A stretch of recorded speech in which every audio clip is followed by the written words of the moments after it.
Hello friends, मेरा नाम है अंजलि गुप्ता और स्वागत करती हूँ आपका अपने परिवार स्टडी विद इंजीनियर सुहेल में।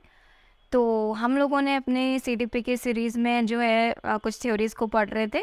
प्याजे वाइगॉट्स्की को हम लोगों ने पढ़ लिया था। अब हम लोग जो है अपनी नेक्स्ट थ्योरी ब्रूनर के सिद्धांत को आज पढ़ने वाले हैं और उम्मीद करती हूँ कि आपके नोट्स जो हैं वो प्रॉपर तरह से बन रहे होंगे और आप उन्हें बार बार रिवाइज भी कर रहे होंगे, क्योंकि एग्ज़ाम्स का तो आप जानते ही हैं कि कभी भी नोटिफिकेशन आ सकता है। तो आप लोगों को फिर सारे सब्जेक्ट भी ध्यान देने हैं, तो इनको आप याद करते चलिए टॉपिक्स को साथ साथ में जैसे जैसे आप नोट करते जा रहे हैं। ठीक है, तो आज हम लोग प्याजे और वाइगॉट्स्की के कुछ क्वेश्चंस भी देखेंगे कि क्वेश्चन किस तरीके से जो है वो पूछे जाते हैं हमारे एग्ज़ाम्स में। ठीक है, क्वेश्चन कैसे बनते हैं थ्योरी से, उनको हम लोग ज़रूर देखेंगे। और उससे पहले अब हम लोग क्या है ब्रूनर का सिद्धांत जो है, ब्रूनर की थ्योरी को वह पढ़ लेते हैं, देखते हैं। ब्रूनर का जो सिद्धांत है, ब्रूनर ने ना 3 टाइप के सिद्धांत दिए हैं। कौन कौन से देखते हैं। संज्ञानात्मक सिद्धांत, जो कि प्याजे का भी संज्ञानात्मक सिद्धांत था, आपने पढ़ा होगा, और ब्रूनर ने भी दिया है संज्ञानात्मक का सिद्धांत। ठीक है, फिर इन्होंने सेकंड दिया है अन्वेषण का सिद्धांत। ठीक है, डिस्कवरिंग थ्योरी दी है इन्होंने। और फिर तीसरा इन्होंने दिया है संरचना सिद्धांत या फिर अनिर्मितवाद का सिद्धांत इन्होंने दिया है। ठीक है, तो इन्होंने क्या है 3 सिद्धांत ब्रूनर ने भी दिए हैं। लेकिन हम लोग क्या है जो पढ़ने वाले हैं वो है संज्ञानात्मक सिद्धांत पढ़ने वाले हैं, क्योंकि क्वेश्चंस जो है अगर इस थ्योरी से आएंगे तो फिर वो संज्ञानात्मक सिद्धांत से ही आएंगे। ठीक है, तो हम लोग शुरू करते हैं। ब्रूनर का जो पूरा नाम है क्या है, जेरोम ब्रूनर। और जेरोम ब्रूनर जो है वो क्या है, अमेरिकी मनोवैज्ञानिक थे। ठीक है, ये पूछ लेते हैं कि कभी कभी कि कौन से जो वैज्ञानिक है कहाँ से हैं। तो जेरोम ब्रूनर जो है वो अमेरिकी मनोवैज्ञानिक थे। इन्होंने संज्ञानात्मक विकास पर नया सिद्धांत प्रतिपादित किया, जो जीन पियाजे के संज्ञानात्मक विकास के विकल्प के रूप में माना जाता है। ठीक है, तो इन्होंने क्या किया, संज्ञानात्मक विकास जो है उस पर एक और सिद्धांत दिया, जो जीन पियाजे के संज्ञानात्मक विकास की क्या है विकल्प के रूप में हम लोग देखते हैं। तो जीन पियाजे की जो थ्योरी थी संज्ञानात्मक सिद्धांत की, उसमें कितनी स्टेजेस थी वो आप लोग कमेंट करके एक बार ज़रूर बताइएगा कि जीन पियाजे की जो संज्ञानात्मक सिद्धांत हम लोगों ने पढ़ा है उसमें जो कितनी स्टेजेस आती हैं। ठीक है, फिलहाल हम लोग ब्रूनर के जो है स्टेजेस को देख रहे थे। तो ब्रूनर ने 3 संज्ञानात्मक अवस्थाएं दी। ठीक है, पहली है inactive, second iconic and third one is symbolic. ठीक है, तो पहली अवस्था है आपकी इनएक्टिव स्टेज। इनएक्टिव स्टेज में क्या क्या होता है इसको जान लेते हैं। इनएक्टिव स्टेज ऐसी होती है आपकी जिसमें बच्चे क्या है इंद्रियों के माध्यम से जो है वो क्रिया करते हैं, जिसमें आपकी जो शारीरिक क्रियाएं होती हैं, शरीर से रिलेटेड जो आप करते हैं क्रियाएं, वो इनमें ज़्यादा देखी जाती हैं। इनएक्टिव स्टेज में क्या होता है, क्रियात्मक अवस्था इसको बोलते हैं हम लोग, या क्रिया निर्माण विधि भी कहते हैं कभी कभी। और इसकी जो एज लिमिट है वो जन्म से 2 वर्ष तक है। ठीक है, इसमें क्या होता है, विशेषता है इसकी, बालक शारीरिक गामक क्रियाएं करता है। कैसी क्रियाएं करता है बालक, शारीरिक गामक क्रियाएं करता है। ठीक है बच्चा, फॉर एग्जाम्पल चलना, रोना, चिल्लाना, इसमें क्या है ये सारी क्रियाएं बच्चा जो है वो करेगा। ठीक है, अब जो है हम लोग देखेंगे कि जो बच्चा यहाँ सीखता है वो कैसे सीखता है, लर्न थ्रू एक्शंस। बच्चा इस एज में 0 से 2 वर्ष के जो बच्चे होते हैं वो कैसे सीखेंगे, एक्शंस के माध्यम से ज़्यादा सीखेंगे, क्योंकि अभी उनमें इतना कॉग्निटिव जो है उनकी बुद्धि का विकास नहीं हुआ रहता है।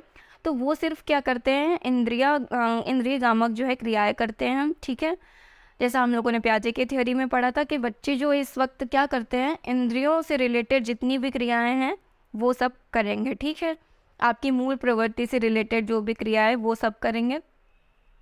तो बच्चे इसमें क्या करते हैं, एक्शंस से सीखते हैं। ठीक है, जैसे एक्शंस करेंगे वो वैसे सीखेंगे। तो अपनी सेकेंड स्टेज क्या है इन्होंने दिया, आइकॉनिक स्टेज, जो है प्रतिबिंबात्मक या फिर छायात्मक आयु। ठीक है, अब ये क्या होती है, आइकॉनिक स्टेज देख लेते हैं, जो कि है 2 से 7 वर्ष के बच्चों के लिए। ठीक है, 2 से 6 कभी कभी आता है, या 2 से 7, तो दोनों में देख लेंगे आप कौन सा है, ऑप्शंस में दिया है तो 2 से 7 वर्ष का है। तक आता है इसमें एज लिमिट, ठीक है। इसकी विशेषता देख लेते हैं। सीखने का संप्रत्यय क्या है, सीखते कैसे हैं, आइकॉनिक एज में बच्चे कैसे सीखते हैं। इमेज प्लस आइकन से, इसमें बच्चे क्या है ना कि प्रतीकात्मक मतलब प्रतिबिंबात्मक, मतलब कि जो चित्रों से सीखना, और इनको फ्लो चार्ट्स और ये सब बहुत पसंद होता है बच्चों को, ठीक है। पिक्चर्स ये सब देखना, जो 2 से 7 वर्ष के बच्चे होते हैं ना, इन्हें पिक्चर्स से सीखने में बहुत मज़ा आता है। पिक्चर्स इनको बहुत पसंद होती है, ठीक है।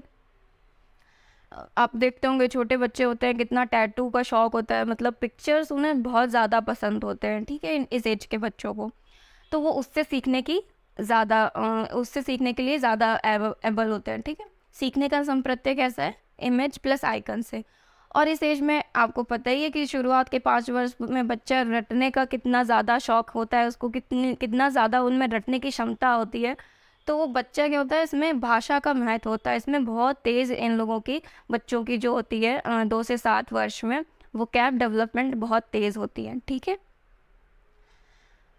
इसमें देख लेते हैं चमक, गति, ध्वनि का महत्व होता है, ठीक है, बच्चों में।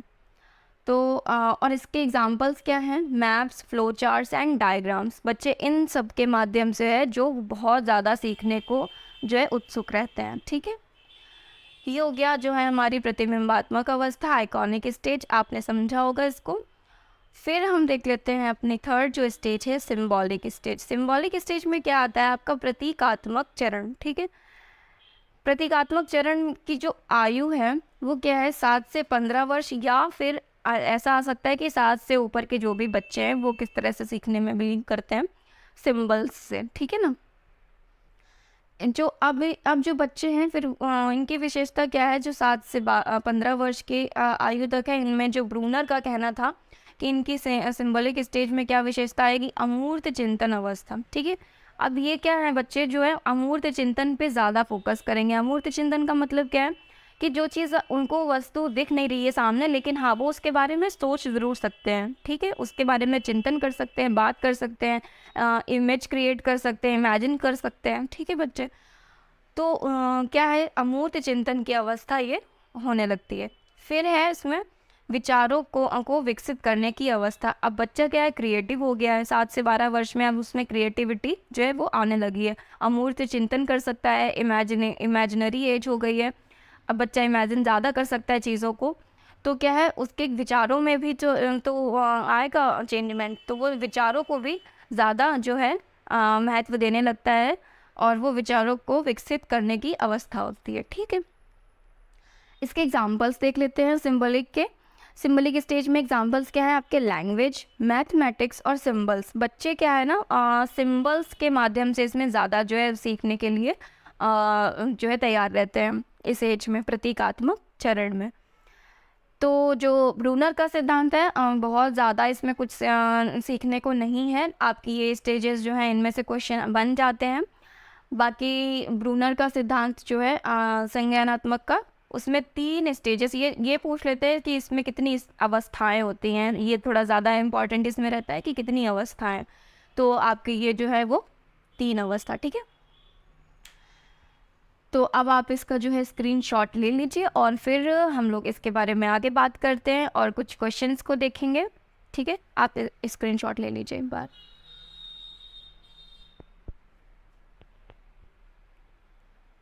ठीक है, तो हम लोगों ने जो है ब्रूनर का सिद्धांत जो पढ़ा है उसमें हम देख लेते हैं कि जो स्टेजेस दिए हुए हैं उसमें बच्चे किस तरह से सीखते हैं, अलग अलग स्टेजेस में कैसे बच्चे सीखते हैं। तो जैसे कि इनएक्टिव स्टेज है, तो इसमें बच्चे क्या है, वो प्ले विद अ बुक, क्या है इनएक्टिव में बच्चे जो है बुक से खेलने में जो है वो ज़्यादा सीखते हैं, और आपके इंद्रियों से ज़्यादा जो है एक्शंस से ज़्यादा सीखते हैं बच्चे, और प्ले विद द बुक। और जो आइकॉनिक स्टेज है इसमें जो है बच्चे क्या करते हैं, लुक एट पिक्चर्स, इनको जो है पिक्चर्स से सीखने में ज़्यादा मज़ा आता है। बच्चे क्या करते हैं, पिक्चर्स, फ्लो चार्ट्स, मैप और डायग्राम्स, इन चीज़ों के थ्रू जो है सीखने में ज़्यादा एक्टिव रहते हैं। फिर है थर्ड स्टेज, सिंबॉलिक स्टेज में क्या है, रीड फॉर रिसर्च। इस एज में बच्चे क्या, सिंबल्स या अमूर्त चिंतन पे ज़्यादा जो है वो फोकस्ड रहते हैं बच्चे। तो जो 7 से ऊपर के बच्चे होते हैं इन्हें रीड फॉर रिसर्च, ये किसके लिए पढ़ते हैं? रिसर्च के लिए या क्रिएटिविटी करने के लिए, ठीक है। इस एज के बच्चे क्या है, ज़्यादा क्रिएटिव हो जाते हैं, ठीक है। तो हमने देखा कि बच्चे किस स्टेज में किस तरह से सीखते हैं, आप ऐसे इसको याद रख सकते हैं। फिर जो है ब्रूनर ने एक कथन दिया। कथन क्या है इनका? बालक नंद मंदिर की तरह नहीं है, बल्कि बालक संस्कृति युक्त होता है, ठीक है। ये जो कथन है ये ब्रूनर ने दिया है, ये मतलब पूछ लेते हैं एग्जाम्स में। फिर हम देख लेते हैं कि ब्रूनर की थ्योरी से किस टाइप के क्वेश्चंस बनते हैं, एक बार इन्हें भी हम लोग देख लेते हैं। तो अमूर्त चिंतन ब्रूनर के अधिगम की किस अवस्था में पाए जाते हैं? तो आपने जो अगर थ्योरी पढ़ी होगी तो फिर ज़रूर इसका आंसर बता पा रहे होंगे कि अमूर्त चिंतन की बात हम लोग कब करते हैं? सिंबॉलिक स्टेज में, ठीक है ना, संकेतात्मक अवस्था में, ठीक है। अमूर्त चिंतन की हम लोग कब बात करते हैं? सिंबॉलिक स्टेज में। बच्चों में जो है वो बौद्धिक विकास के 3 विशिष्ट अवस्थाओं की बच्चों के जो बौद्धिक विकास के 3 विशिष्ट अवस्थाओं की खोज किसने की है? जो बौद्धिक विकास होता है वो हमारे क्या होता है? संज्ञान होता है, संज्ञान से रिलेटेड होता है ना। तो जो 3 विशिष्ट अवस्थाएं वो किसने दी थी? ब्रूनर ने। और जो बच्चों की संज्ञानात्मक की 4 स्टेजेस हैं, जो 4 अवस्थाएं हैं संज्ञानात्मक की, वो किसने दी थी? प्याजे ने दी थी, ठीक है। तो बच्चों में बौद्धिक विकास की 3 विशिष्ट अवस्थाएं की खोज किसने की थी? तो वो है आपके ब्रूनर, ठीक है। तो इस टाइप के जो है क्वेश्चंस वो बन जाते हैं और आपकी ब्रूनर की थ्योरी जो है वो यहीं से फिनिश होती है। और हम लोग जो है वो प्याजे और वाइगॉत्स्की के कुछ क्वेश्चंस देख लेते हैं कि किस टाइप के बनते हैं, ठीक। आप इसको एक बार देखिए, फिर हम लोग क्वेश्चंस जो है वो डिस्कस करते हैं, ठीक है। तो अब हम लोग जो है वो प्याजे और वाइगॉत्स्की के से रिलेटेड कुछ क्वेश्चन हैं जो प्रीवियस ईयर में पूछे गए हैं, उनको देख लेते हैं किस टाइप के क्वेश्चन जो है वो पूछे जाते हैं। तो पहला क्वेश्चन है, प्याजे के अनुसार बच्चा जो है अमूर्त संकल्पनाओं, जो ये जो वर्ड्स होते हैं आपको इनमें फोकस करना होता है, ठीक है। वर्ड्स में जो कीवर्ड्स होते हैं, बच्चा जो है अमूर्त संकल्पनाओं के विषय में तार्किक चिंतन करना कब आरंभ करते हैं? किस स्टेज में करते हैं? लॉजिकल थिंकिंग करना कब आरंभ करते हैं? और अमूर्त संकल्पनाओं में, मतलब कि जो बच्चे मतलब अमूर्त संकल्पना करना शुरू करते हैं वो किस स्टेज में करते हैं?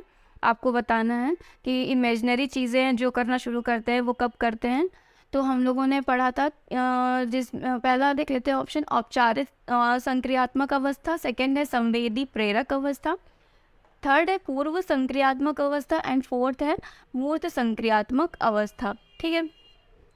तो लॉजिकल थिंकिंग जो है वो हमारी मूर्त संक्रियात्मक में है, वो शुरू हो जाती है। बच्चे जो है तर्क करना शुरू कर देते हैं, ठीक है। तार्किक चिंतन जो है वो शुरू हो जाता है मूर्त संक्रियात्मक में, लेकिन यहाँ पे बात हो रही है अमूर्त संकल्पनाओं के विषय में, ठीक है। अमूर्त संकल्पनाओं के विषय में तार्किक चिंतन कब शुरू करता है? तो यस, आपका ऑप्शन होगा ऑप्शन फर्स्ट, औपचारिक संक्रियात्मक अवस्था में, ठीक है। और औपचारिक संक्रियात्मक की अवस्था किस एज के बीच के होती है वो आपको कमेंट में ज़रूर बताना है, ठीक है। और प्लीज़ जो भी क्वेश्चंस आपसे मैं बीच बीच में पूछती रहती हूँ उनको कमेंट बॉक्स में ज़रूर बताया करिए। काफ़ी लोग जो है वो वीडियो देखते हैं लेकिन आंसर तो एक दो लोग ही करते हैं, जैसे नीतू तिवारी मैम है वो आंसर कर देती हैं। तो प्लीज़ आप लोग भी आंसर किया कीजिए, आंसर करने से जो है वो आपके दिमाग में चीज़ें वो हमेशा के लिए बैठ जाती हैं, ठीक है। अब देखते हैं अपना सेकंड क्वेश्चन, वाइगॉत्स्की बच्चों की सीखने के किस कारक के महत्वपूर्ण भूमिका पर बल देते हैं? जो वाइगॉत्स्की हैं वो बच्चे के वो कैसे चाहते थे, बच्चे किस तरीके से सीखना चाहते हैं, तो वो किस तरीके पे ज़्यादा जोर देते हैं, किस चीज़ पर ज़्यादा फोकस देते हैं? पहला है अनुवांशिक, सेकंड है नैतिक, और फिर है शारीरिक, और ये है सामाजिक। तो अनुवांशिक की तो यहाँ बात ही नहीं है। और जो वाइगॉत्स्की सबसे ज़्यादा बात करते हैं वो किसकी करते हैं? सोशल इंटरेक्शन की, ठीक है। तो मतलब बच्चा क्या है, समाज से जितना ज़्यादा अंतःक्रिया करेगा उतना ज़्यादा जो बच्चा जो है वो सीखेगा। तो ये वाइगॉत्स्की का कहना था। तो इसके हिसाब से क्या हुआ, हमारा जो है वो सामाजिक आंसर हुआ इसका, ठीक है। वाइगॉत्स्की बच्चों के सीखने के सामाजिक पे ज़्यादा जोर देते हैं, ठीक है। फिर है हमारा थर्ड नंबर, प्याजे मुख्यतः डैश डैश के क्षेत्र में योगदान के लिए जाने जाते हैं। किस क्षेत्र में योगदान के लिए जाने जाते हैं देख लेते हैं। भाषा का विकास, ज्ञानात्मक विकास या संज्ञानात्मक विकास, और फिर है हमारा नैतिक विकास, और फिर है हमारा सामाजिक विकास। तो प्याजे की थ्योरी हम लोगों ने कॉग्निटिव वाली ही पढ़ी है। संज्ञानात्मक विकास के बारे में पढ़ा है, प्याजे के 4 स्टेजेस जिसमें दी गई हैं, ठीक है। लेकिन मैं बता दूं कि आप लोगों ने पढ़ा भी हो या फिर ना जानते हो तो जान लीजिए, प्याजे ने जो है वो नैतिक विकास का भी सिद्धांत दिया था, ठीक है। और भाषा विकास के बारे में तो बात कही ही है प्याजे ने, लेकिन जो प्याजे को हम लोग किस वजह से ज़्यादा जानते हैं या किस पर ज़्यादा जोर दिया जाता है, किस पर ज़्यादा जोर दिया प्याजे ने, तो वो है संज्ञानात्मक विकास पे, ठीक है ना। ज्ञानात्मक विकास पे जो है वो ज़्यादा जोर दिया और इसी वजह से इनको जाना जाता है प्याजे को, ठीक है। तो प्याजे की कॉग्निटिव थ्योरी जो है वो बहुत ज़्यादा फेमस है, तो इसकी वजह से हम लोग प्याजे को जानते हैं। बाकी इन्होंने नैतिक विकास का भी जो है वो सिद्धांत दिया है और भाषा विकास के बारे में तो बताइए। और जिसको भाषा विकास की जो थ्योरी प्याजे ने दिया है, मतलब जिस चीज़ की बात करते हैं उसको हम लोग आगे पढ़ेंगे। और भाषा विकास के बारे में वाइगॉत्स्की ने भी बोला है, ठीक है, नॉम चॉम्स्की ने भी बोला है, तो उसके बारे में हम लोग भाषा विकास वाले चैप्टर में पढ़ेंगे।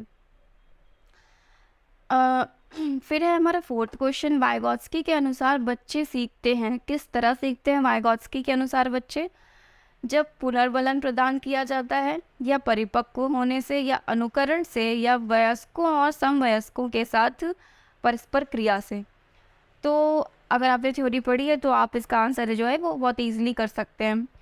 तो सबसे पहले हम देख लेते हैं कि पुनर्बलन की बात तो स्किनर ने किया है, ठीक है ना। पुनर्बलन की बात कौन करते हैं? स्किनर करते हैं। तो हम लोग को जो है वर्ड से जान लेते हैं कि क्या आंसर होगा।